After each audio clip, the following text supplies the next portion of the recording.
స్వాగతం. బులెటిన్లో హెడ్లైన్స్ చూద్దాం. లాభాలతో ప్రారంభమైన స్టాక్ మార్కెట్లు.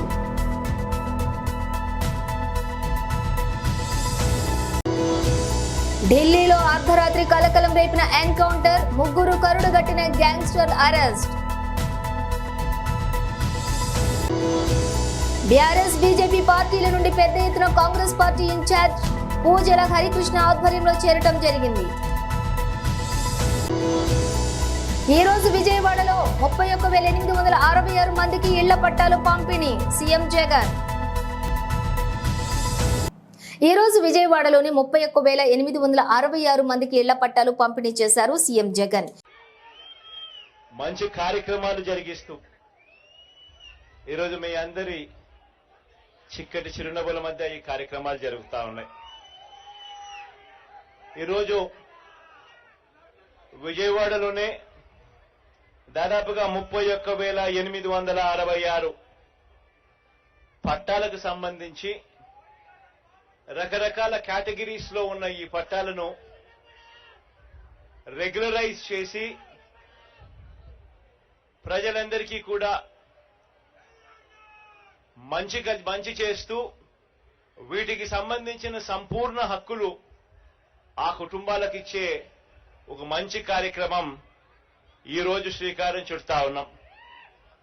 డీటెయిల్స్ చూస్తే దేశీయ స్టాక్ మార్కెట్లు మంగళవారం లాభాలతో ప్రారంభమయ్యి ఉదయం 9:30 గంటల ప్రాంతంలో సెన్సెక్స్ 113 పాయింట్ల లాభపడి 73,615 వద్ద, నిఫ్టీ 27 పాయింట్ల లాభంతో 22,360 వద్ద కొనసాగుతున్నాయి.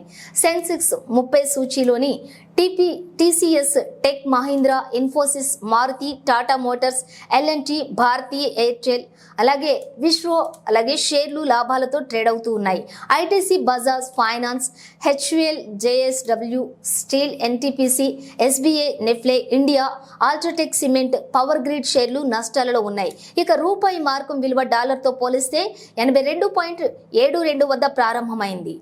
నిన్న రాత్రి జరిగిన ఎన్కౌంటర్లో ఢిల్లీ పోలీసులు ముగ్గురు కరుడుగట్టిన గ్యాంగ్స్టర్లను అరెస్ట్ చేశారు. హాషిం ముఠాకు చెందినటువంటి ముగ్గురు సభ్యులు ఈ నెల 9న అర్బాజ్ అనే వ్యక్తిని కాల్చి చంపారు. నిందితుల కదలికలపై పక్కా సమాచారం అందుకున్నటువంటి పోలీసులు వారిని పట్టుకునేందుకు గత రాత్రి 1:30 సమయంలో ఈశాన్య ఢిల్లీలోని అంబేద్కర్ కాలేజీ సమీపానికి వెళ్లారు. వారిని గమనించిన గ్యాంగ్స్టర్లు కాల్పులకు తెగబడ్డారు. వెంటనే అప్రమత్తమైన పోలీసులు ఎదురుకాల్పులు ప్రారంభించారు. ఈ క్రమంలో దుండగుల కాళ్లకు గాయాలు కావడంతో కదలలేకపోయారు. వెంటనే వారిని పట్టుకున్న పోలీసులు ఆసుపత్రికి తరలించారు. ఈ ఘటనలో 2 పోలీసులు కూడా గాయపడినట్లుగా పోలీసులు ఉన్నతాధికారులు తెలియజేశారు. ముంబై ఎయిర్పోర్ట్ లో భారీగా బంగారం పట్టివేత. 2.52 కోట్ల విలువైన 4.40 కేజీల బంగారం, 10 ఐఫోన్లు సీజ్. లగేజ్ బ్యాగ్ హ్యాండ్లోని దాచి తరలించేందుకు ప్రయత్నం చేసిన 7 అరెస్టు. కేసు నమోదు చేసి దర్యాప్తు చేసిన కస్టమ్స్ అధికారులు. సిద్దిపేట రూరల్ మండలం వెంకటాపూర్ గ్రామంలోని బీఆర్ఎస్ బీజేపీ పార్టీల నుండి పెద్ద ఎత్తున సిద్దిపేట నియోజకవర్గం కాంగ్రెస్ పార్టీ ఇన్ఛార్జి పూజల హరికృష్ణ ఆధ్వర్యంలో చేరడం జరిగింది. వెంకటాపూర్ గ్రామంలోని మాజీ సర్పంచ్ రాజ్ మహమ్మద్, ఉప సర్పంచ్ ముత్యాల రామచంద్రారెడ్డి, పలువురు బీఆర్ఎస్ పార్టీ నుండి పెద్ద సంఖ్యలో చేరారు. అనంతరం కాంగ్రెస్ పార్టీ జెండా ఆవిష్కరించిన సిద్దిపేట నియోజకవర్గం ఇన్ఛార్జ్ పూజల హరికృష్ణ. సిద్దిపేట నియోజకవర్గం కాంగ్రెస్ పార్టీ ఇన్ఛార్జి పూజల హరికృష్ణ మాట్లాడుతూ, రేవంత్ రెడ్డి నాయకత్వంలోని రాష్ట్రంలో అధికారంలోకి వచ్చిన తర్వాత ఎక్కడ చూసినా చేరికల సంవత్సరాల బీఆర్ఎస్ రాష్ట్ర ప్రజలందరూ కూడా కాంగ్రెస్ పార్టీని అధికారం తీసుకురావడం కోసం జరిగింది. కాంగ్రెస్ పార్టీ అధికారంలోకి రాగానే మన ముఖ్యమంత్రి రేవంత్ రెడ్డి చెప్పినటువంటి విధంగా 6 గ్యారెంటీలు అమలు చేస్తామని కంకణబద్దులై పనిచేస్తున్నామన్నారు. ఈ కార్యక్రమంలోని గుర్రం అంజిరెడ్డి, మహిపాల్ రెడ్డి, రాములమ్మ, వెంకటన్న, పద్మారెడ్డి, గ్రామ శాఖ అధ్యక్షులు పద్మారెడ్డి, పూజారాజు, శ్రీనివాస్ రెడ్డి, తోర్నాల నరహరి తదితరులు పాల్గొన్నారు. సిద్దిపేట రూరల్ మండలంలోని వెంకటాపూర్ గ్రామంలో జెండా ఆవిష్కరణ కార్యక్రమం ఈ గ్రామ శాఖ అధ్యక్షుడు దుర్గయ్య గారి ఆధ్వర్యంలో జరుగుతున్నటువంటి ఈ చేరికల కార్యక్రమానికి పెద్దలు ఈరోజు గతంలో అప్పటి ఎమ్మెల్యేగా పనిచేసినటువంటి సిద్దిపేటకు ప్రాతినిధ్యంగా ఉన్నటువంటి పెద్దలు గౌరవనీయులు మదన్ మోహన్ గారితోనే పనిచేసినటువంటి అనుభవం ఉన్నటువంటి రాజ్ మహమూద్ గారు టిఆర్ఎస్ పార్టీలో సర్పంచ్ గా ఉండి ఈ రోజు కాంగ్రెస్ పార్టీలో చేరడాన్ని మనస్ఫూర్తిగా స్వాగతిస్తా ఉన్నాను. అలాగే టిఆర్ఎస్ పార్టీలో ఉప సర్పంచ్ గా ఉన్నటువంటి పెద్దలు గౌరవనీయులు రామచంద్ర రెడ్డి అన్నగారిని కూడా కాంగ్రెస్ పార్టీలో గౌరవంగా మనస్ఫూర్తిగా స్వాగతిస్తా ఉన్నాను. అలాగే వార్డు మెంబర్ శ్రీకాంత్ గారిని మనస్ఫూర్తిగా స్వాగతిస్తా ఉన్నాను. తనతో పాటు వచ్చినటువంటి మహిళా సోదరులు గాని యువకులు గాని అందరినీ కాంగ్రెస్ పార్టీలో స్వాగతిస్తా ఉన్నాను. ఈ కార్యక్రమంలో భాగస్వాములైనటువంటి మా మండల నాయకులు గుర్ర మంజిరెడ్డి గారు, రాములు గారు, అలాగే పెద్దలు గౌరవనీయులు ఇంద్రసేనారెడ్డి గారు, పెద్దలు గౌరవనీయులు సత్యరెడ్డి గారు, ఎల్ఏ గారు, కృష్ణ గారు, ప్రతి ఒక్కటి ఆనంద్ గారు, మా రాములు గారు, మా మల్లన్న గారు, అలాగే మా మైపాల్ రెడ్డి గారు, నరహరి గారు, మహేందర్ రెడ్డి గారు, మా ఎల్లన్న గారు, ప్రతి ఒక్కరికి పేరు పేరున నమస్సుమాంజలు తెలియజేస్తూ ఇది ఒక ఆరంభం మాత్రమే. సిద్దిపేటలో గతంలో నేను ఎన్నికల్లో పోరాడి ఎమ్మెల్యేగా పోటీ చేసేటప్పుడు ఇంటింటికి తిరిగిన, గడప గడపకు తిరిగి నేను ఓటు అడగడం జరిగింది. అమ్మా, మనకు అభివృద్ధి కావాలన్నా, మంచి రోజులు రావాలన్నా, మన ఊరు బాగుపడాలన్నా, పిల్లలకు ఉద్యోగాలు కావాలన్నా, పింఛన్లు రావాలన్నా, రైతు రుణమాఫీ కావాలన్నా, 24 గంటల కరెంటు రావాలన్నా, ఏ ఒక్కటి కావాలన్నా అది కాంగ్రెస్ పార్టీతోనే సాధ్యమని నేను ఎన్నికల ప్రచారంలో చేయడం జరిగింది. ఎన్నికలు ముగిసిన తర్వాత రేవంత్ రెడ్డి గారు ఎన్నికల హామీల్లో ఏ సభకు వెళ్ళినా 6 పథకాలు 6 గ్యారంటీ హామీలను ప్రజలను ఉద్దేశించి మాట్లాడడం జరిగింది. మేము అధికారంలోకి వచ్చిన తర్వాత 6 పథకాలను అమలు చేస్తామని చెప్పారు. కానీ అప్పటి ప్రభుత్వం టిఆర్ఎస్ ప్రభుత్వం, ఆడ కేసీఆర్, ఈడ హరీష్ రావు, ఆడ కేటీఆర్, అక్కడ బిడ్డ కవితమ్మ తప్పుడు ప్రచారాలు చేస్తారు. కాంగ్రెస్ వాళ్ళు వాళ్ళ మాటలు నమ్మొద్దని ప్రజలకు ఎన్ని చెప్పినా ప్రజలు విసిగిపోయి ఉన్నారు. ఈ టిఆర్ఎస్ పాలనలో కాంగ్రెస్ పార్టీ మీద నమ్మకం ఉంచి, సోనియమ్మ మీద నమ్మకం ఉంచి, ఇందిరమ్మ పార్టీ మీద నమ్మకం ఉంచి రేవంత్ రెడ్డి గారిని ముఖ్యమంత్రి గద్దె మీద కూర్చోబెట్టినటువంటి మీ అందరికీ శిరస్సు వంచి నమస్సు మంజలు తెలియజేస్తున్నాం తల్లి. ఈ రోజు మళ్ళీ ఎన్నికలు వచ్చిన మీ ఊరికి రాలేదు. నేను ఒకటే చెప్పిన, ఎన్నికల్లో ఓడినా గెలిచినా మీ మధ్యలో ఉంటా, సిద్దిపేటలో ఉంటా. నేను ఇక్కడ క్యాంపు కార్యాలయం కట్టి ఓడిపోయిన తెల్లారి నుంచి ప్రజలకు అందుబాటులో ఉన్నా. ఏ కష్టం వచ్చినా, ఏ నష్టం వచ్చినా నేను ప్రజలకు అందుబాటులో ఉండి సేవ చేస్తా అన్నా. అదే ప్రక్రియలో రోజు ఆఫీస్ లో కూర్చొని ఎంతో మందికి సేవలు చేసుకుంటా కూర్చుంటా.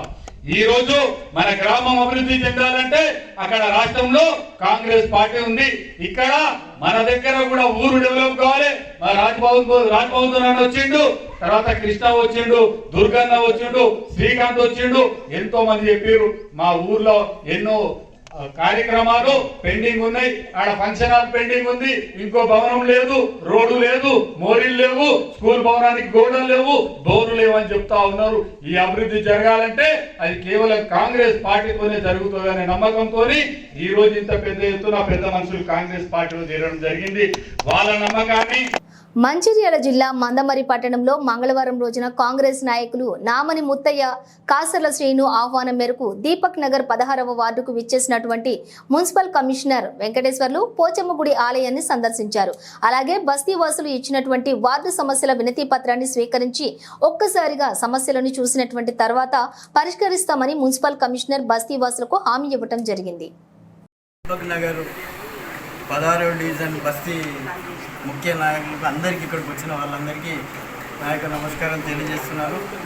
ఈ యొక్క సమస్యలు మరి చాలా బాధాకరంగానే ఉన్నట్టున్నాయి. ఇక్కడ డ్రైన్స్ కానీ, తర్వాత ఏది రింగ్ రోడ్స్ వేయడం గురించి కానీ, ఇక్కడ స్లాబ్ కలర్స్ కూడా బాగలేదని ఇప్పుడే నా దృష్టికి వచ్చింది. నేను వీలైనంత త్వరగా ఈ యొక్క సమస్యలను మరి తిరిగి ఒకసారి చూసినాక నేను పరిష్కరిస్తానని మీకు సవినయంగా మనవి చేస్తున్నాను. చిత్తూరు జిల్లా గంగాధర నెల్లూరు నియోజకవర్గం కార్వేటి నగర మండల కేంద్రంలోని ఎన్నికల కవాతు. రాబోవు ఎన్నికల నేపథ్యంలో శాంతి భద్రతలకు విఘాతం కలగనివ్వకుండా Nagari DSP KN Murthy, CI Satyababu ఆధ్వర్యంలో ఎస్ఎస్బి కమాండెంట్ దీపంకర్ బర్మా వారి టీం సహస్ర సీమాబల్ వారితోటి కలిసి SI Venkatakrishna trainee DSP Praveen కుమార్లు కవాతు నిర్వహించారు.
ఎస్పీ గారైనటువంటి జాషువా గారి ఆదేశాల మేరకు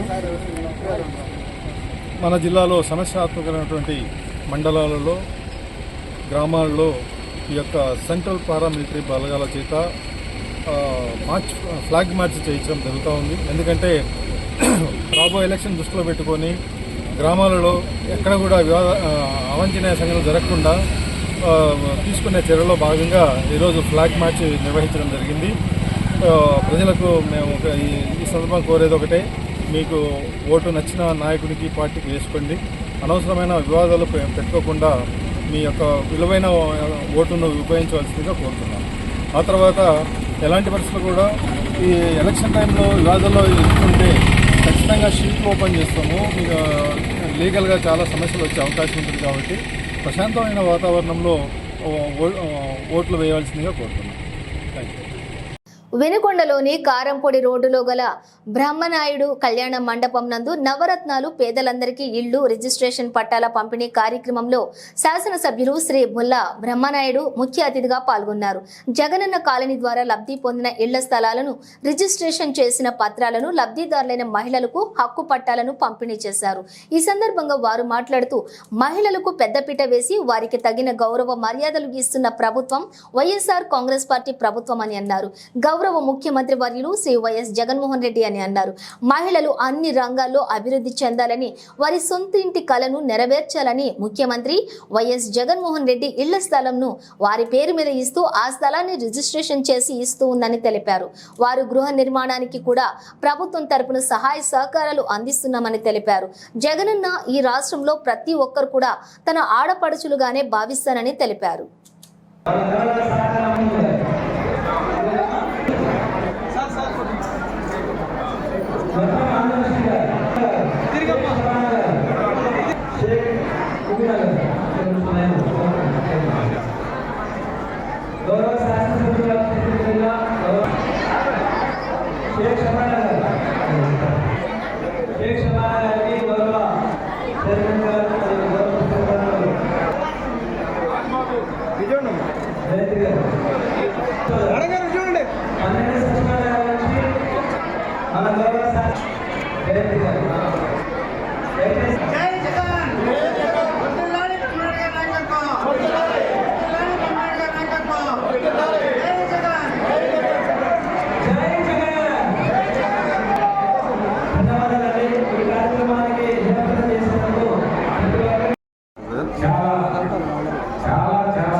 దాదాపుగా వచ్చిన వాళ్ళు నాకంటే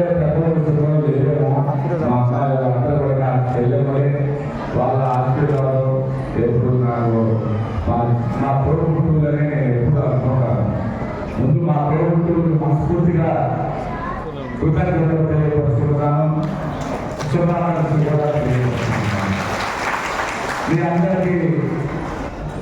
మీరందరూ ఒక ఇంటి యజమానైనందుకు మీ అందగా నేను ఎంతగానో సంతోషిస్తున్నాను. మీ అందరూ అందుకే శుభాకాంక్షలు తెలియపరుచుకుంటున్నాను. నిజంగా మీ అందరూ కూడా గతంలో ఎప్పుడు ఏ ప్రభుత్వం వచ్చినా ఆడవాళ్ళకి గౌరవంగా ఆడవాళ్ళకి ఆస్తిని ఇచ్చినటువంటి ప్రభుత్వం, ఆస్తిని ఇచ్చినటువంటి ప్రభుత్వం, బ్యాంక్ అకౌంట్ ఓపెన్ చేసినటువంటి ప్రభుత్వం, డైరెక్ట్ గా అకౌంట్ లో జమ చేసిన ప్రభుత్వం ఈనాడు గౌరవ ముఖ్యమంత్రి జగన్మోహన్ రెడ్డి గారిని మీ అందరికీ కూడా ఈ సందర్భంగా తెలియజేస్తున్నాను.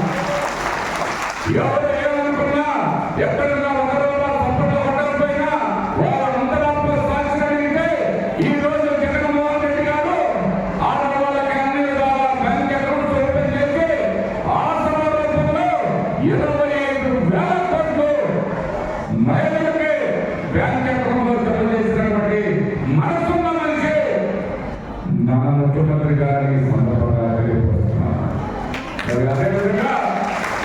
ఏలూరు జిల్లా కైకలూరు మండలంలోని కొల్లేటికోట గ్రామంలో వేంచేసి ఉన్న శ్రీ శ్రీ శ్రీ పెద్దింటి అమ్మవారి వార్షిక జాతర మహోత్సవాలు కైకలూరు శాసనసభ్యులు దూలం నాగేశ్వరరావు ఎమ్మెల్సీ జయమంగళ వెంకటరమణ ప్రారంభించారు. ముందుగా వారందరినీ ఆలయ కార్యనిర్వహణాధికారి కెవి గోపాలరావు పూర్ణ కుంభంతో సన్నాయి మేళ వాయిద్యాలతోటి మర్యాదపూర్వకంగా ఆహ్వానం పలికారు. అదేవిధంగా పూజా కార్యక్రమాలు ఆలయ అర్చకులచే జరిపించి పూలదండలలోని పట్టు వస్త్రాలతోటి సత్కరించారు. ఆశీర్వచనం అందించారు. తీర్థ ప్రసాదాలను ఆలయ కార్యనిర్వహణాధికారి కెవి గోపాలరావు అందించారు. అలాగే అనంతరం పలువురు భక్తులు, ఎమ్మెల్యే కుమారుడు దూలం వీరశ్యాం పణికుమార్ దంపతులు, కైకలూరు ఎంపీపీ అడవి వెంకట కృష్ణమోహన్, జెడ్పీటీసీ కూరెళ్ల బేబీ, పలువురు నేతలు, ప్రముఖులు అమ్మవారిని దర్శించుకుని ప్రత్యేక పూజలు నిర్వహించుకుని తీర్థ ప్రసాదాలను స్వీకరించారు.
గోదావరి జిల్లా దేవరపల్లిలో ఎండీఓ ఆఫీస్ వద్ద ఇళ్ల పట్టాల పంపిణీ, వైఎస్ఆర్ చేయిత రుణాల పంపిణీ కార్యక్రమం సోమవారం జరిగింది.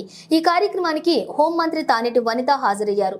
హోంమంత్రి మాట్లాడుతూ రాష్ట్రంలో జగనన్న పరిపాలనలోని పేదలకు సంక్షేమ పథకాలు అమలు కోసం ఎంతో కృషి చేస్తున్నారని, ప్రతి పేదవారి అవసరాలు గుర్తించి ఆసరా, డ్వాక్రా, రుణమాఫీ, అమ్మఒడి తదితర పథకాలు అమలు చేస్తున్నారని, 2014లో గత ప్రభుత్వంలో అమలు కాని పథకాలు 2019లో జగనన్న ప్రభుత్వం అమలు చేస్తోందని ప్రజలందరూ గుర్తించి 2024 ఎన్నికల్లో మళ్లీ వైఎస్ఆర్సీపీని గెలిపించాలని హోంమంత్రి అన్నారు. అనంతరం 3,909 మంది లబ్ధిదారులకు చేయుత పథకం కింద 7,33,00,000 రూపాయల చెక్కును 4వ విడత జమగా హోంమంత్రి విడుదల చేశారు. అయితే ఈ కార్యక్రమంలోని రాజమండ్రి పార్లమెంటు ఎంపీ అభ్యర్థి డాక్టర్ గూడూరు శ్రీనివాస్, ఎంపీపీ కుప్పాల దుర్గారావు, మండల పార్టీ అధ్యక్షులు Kuchipudi Satish, AMC chairman Gannamani Janardhan Rao, YSRCP party నాయకులు, ప్రభుత్వ సిబ్బంది, డ్వాక్రా సంఘాల మహిళలు తదితరులు పాల్గొన్నారు. నాయుడు గారికి అనుభవం ఉంది, ఆయనే ముఖ్యమంత్రిగా ఉండాలని ప్రచారం చేశారు. ఆ రోజున 2014లో చంద్రబాబు నాయుడు గారు ఏదైతే బడ్జెట్ పెట్టారో 19లో జగన్ అదే పెట్టారు. మరి ఇక్కడ 2019 నుండి ఇప్పటి వరకు జగన్ ఇచ్చిన అన్ని సంక్షేమ పథకాలు ఆ రోజున చంద్రబాబు నాయుడు గారు ఎందుకు ఇవ్వలేకపోయారని మనం ఆలోచన చేస్తే, ప్రజల యొక్క కష్టాలని, ప్రజల యొక్క అవసరాలను తీర్చడానికి అనుభవం కాదు, మంచి మనసు ఉండాలి.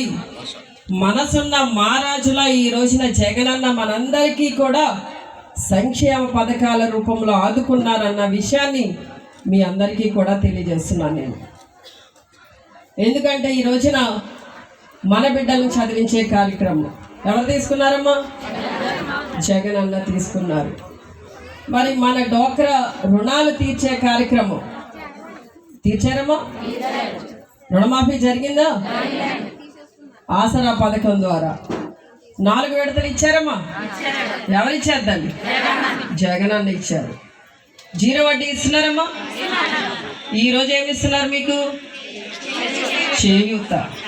అమ్మా మీకు ఒక్కరికే ఒక సంవత్సరానికి 18,750 రూపాయలు ఇస్తుంటే మరి మన గ్రామంలో ఉన్న వాళ్ళందరికీ, మన మండలంలో ఉన్న వాళ్ళకి, మన నియోజకవర్గం, మిగిలిన నియోజకవర్గం మొత్తం రాష్ట్రం అంతా ఎన్ని వేల కోట్ల రూపాయలు తల్లి, ఎన్ని వేల కోట్ల రూపాయలు ఖర్చు పెడుతున్నారు ఈ రోజున జగన్ అన్న.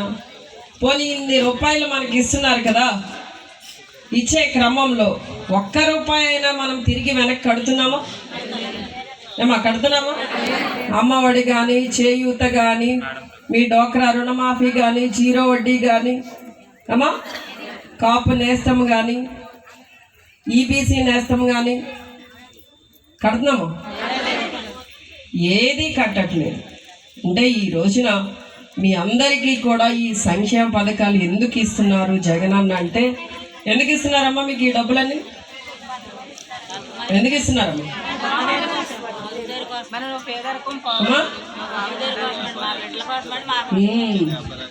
మీరంతా కూడా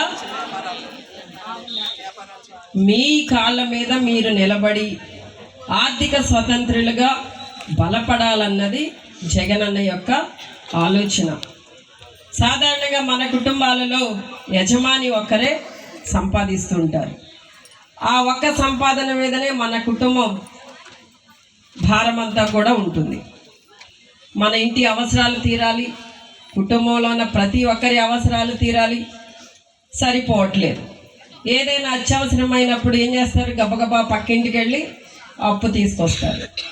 అప్పు తీసుకున్న తర్వాత ఏమవుతుంది? వడ్డీకి చక్ర వడ్డీలు కట్టాలి.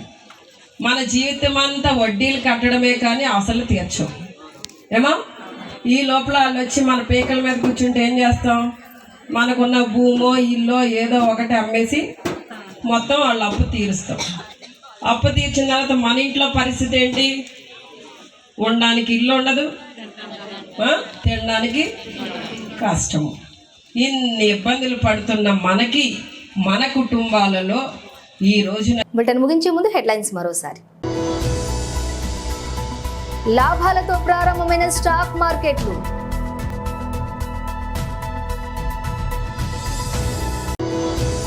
ఢిల్లీలో అర్ధరాత్రి కలకలం రేపిన ఎన్కౌంటర్, 3 కరుడుగట్టిన గ్యాంగ్స్టర్ అరెస్ట్. బీఆర్ఎస్ బీజేపీ పార్టీల నుండి పెద్ద ఎత్తున కాంగ్రెస్ పార్టీ ఇన్ఛార్జ్ పూజల హరికృష్ణ ఆధ్వర్యంలో చేరటం జరిగింది.